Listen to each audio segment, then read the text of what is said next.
You're on.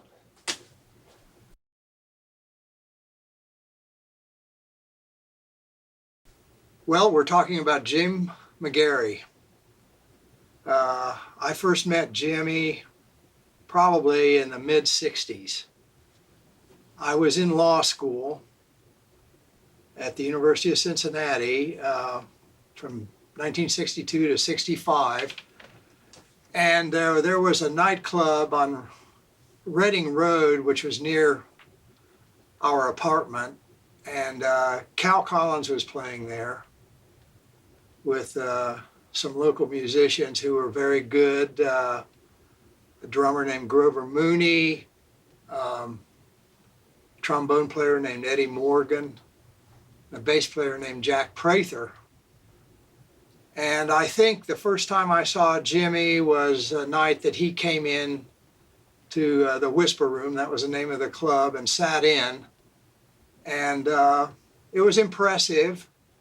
I remember Jimmy I think he was playing the alto saxophone that night, and his horn was pretty old and not in very good shape. It had rubber bands and stuff like that, but he still sounded great. And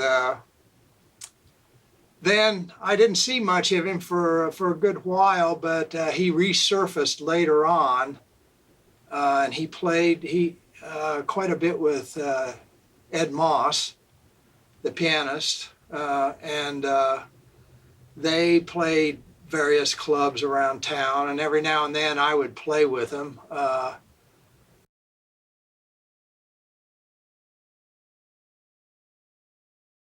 He, of course, always sounded great to me. One of the things I remember most of all about his playing was that his time was so swinging all the time. Everything he played had a joyful lift to it. You know, there was no question about where the time feel was, and that was very impressive to me. And also, of course, his horn playing was outstanding, and so we continued an off and on playing relationship for years.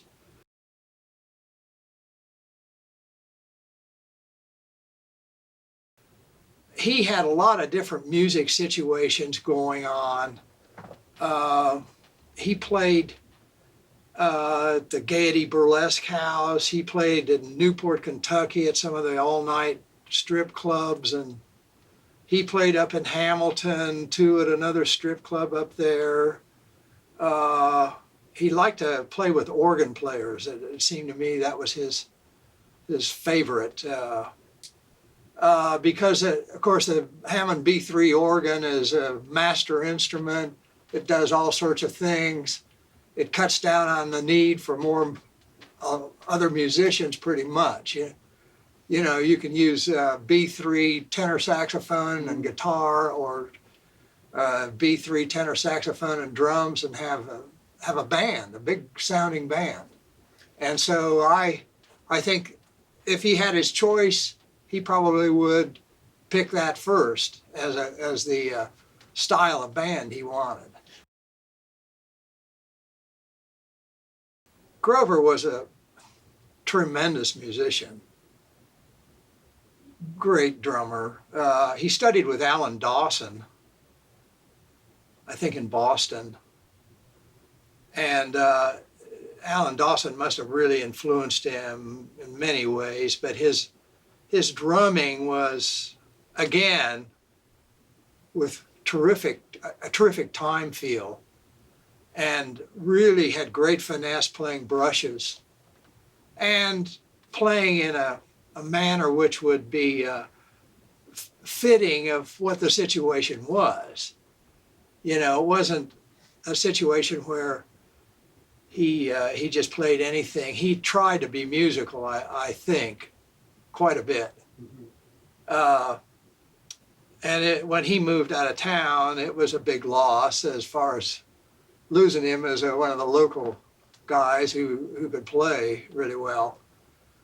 Grover was a big, tall guy. I heard he was a great basketball player at Princeton High School.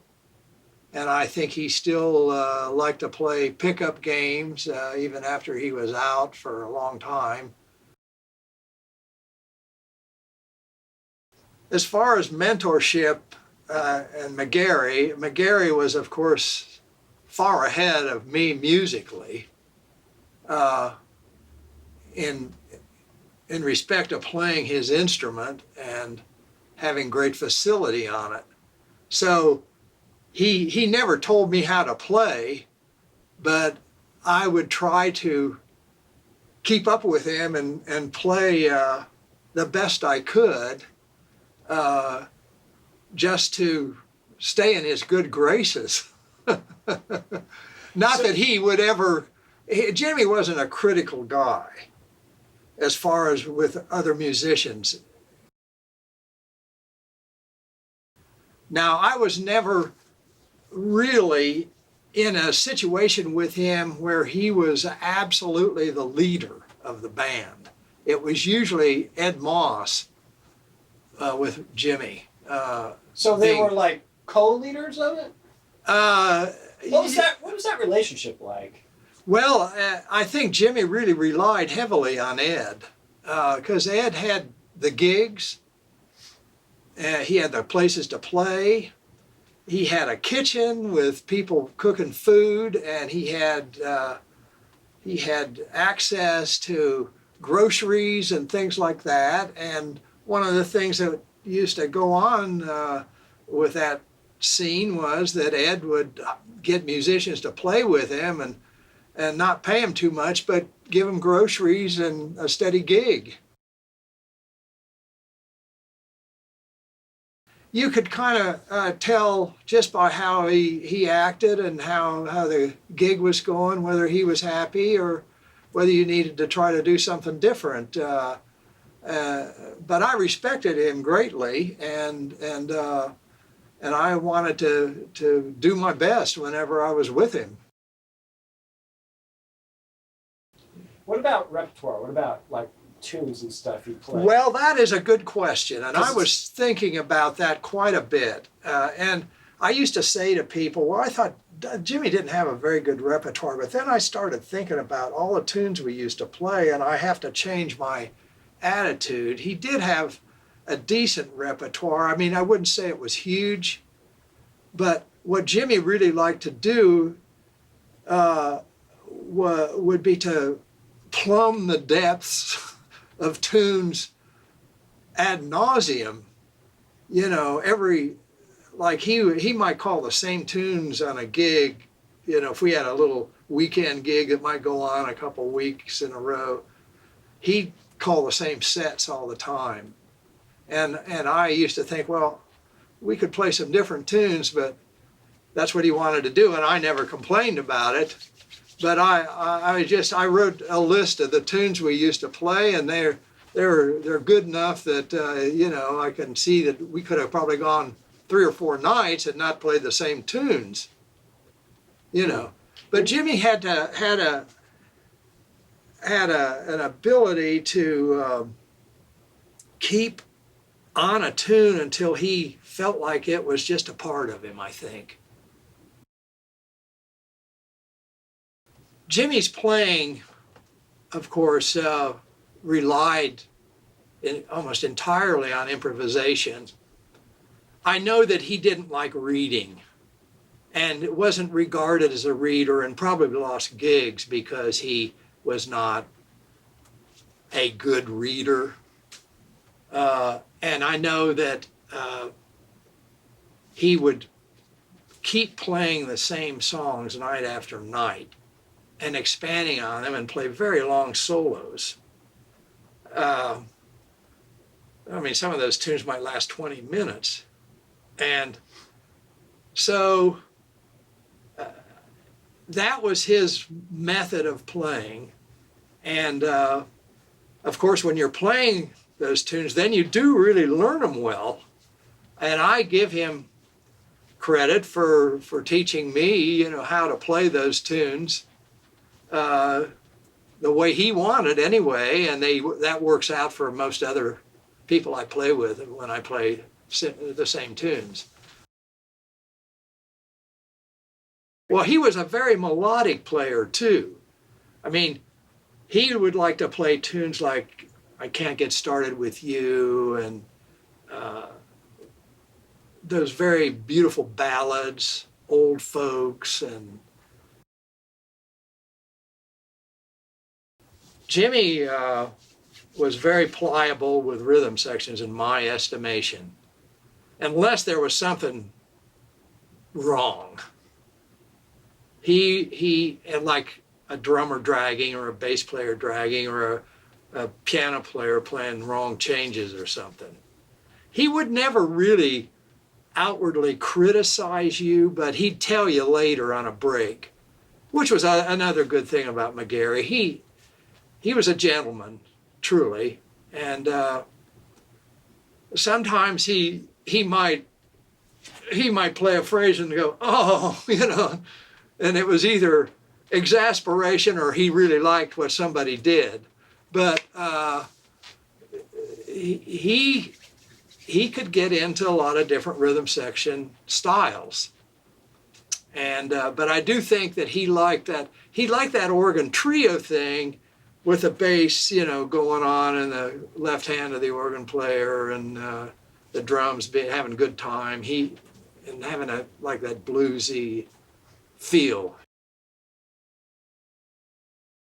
The blues were a major part of Jimmy's playing, whether or not he was playing a melodic ballad or the blues.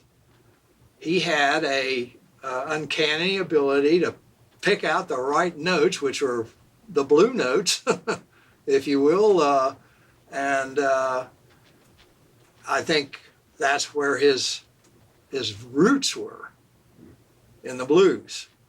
And so I know he was one of those people who he could go almost anywhere and sit in with big time people and they all dug him. He had that ability, and part of that would come from the fact that he knew he had a good sense of soulful bluesy music, and that was one of his calling cards. Jimmy was never gave you the feeling that he was above anybody or better than anybody. He, as I say, he was a gentleman and a gracious guy, and all he had to do is play, and you knew this guy is the real thing. And he fit in very well. I think that he selected very well too. He wouldn't take gigs that he didn't feel like he wanted to do. Right. Yeah, he was playing in strip clubs. Yeah. Which he probably wanted to do. Yeah. Well, of course, it would have been organ trios and bluesy stuff. That's the way that stuff was going back then. Well, I think that as the power of carrying on the story, it went back a long way, and it's carried forward by word of mouth. And I think that because of that, a lot of people were told, especially the young musicians who are in school, I see them coming out of CCM, they know who he is. And so I think that people just handed it down because that's how good he was. Jimmy had a relationship with, what was the name of that record company that did the sound? Thrust. Thrust. I have a copy of it. Yeah, Thrust Records. They tried to promote him. Uh-huh.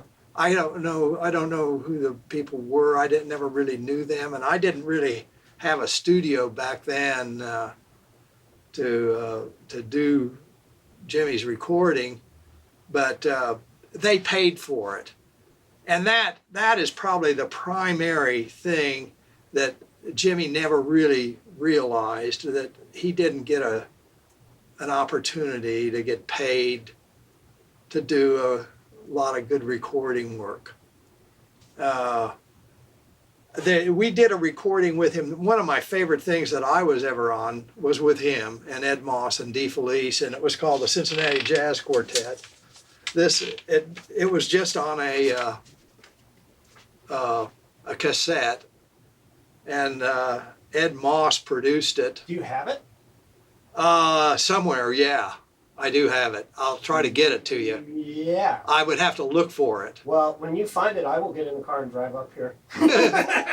It was a live recording. It was done at one of Ed's clubs called Mozart's. Mm-hmm. Which was right across the street from Corey's, right? Exactly. And Yeah. so we would play Mozart's on the weekends, and we'd play Corey's on Wednesday nights. I was at both.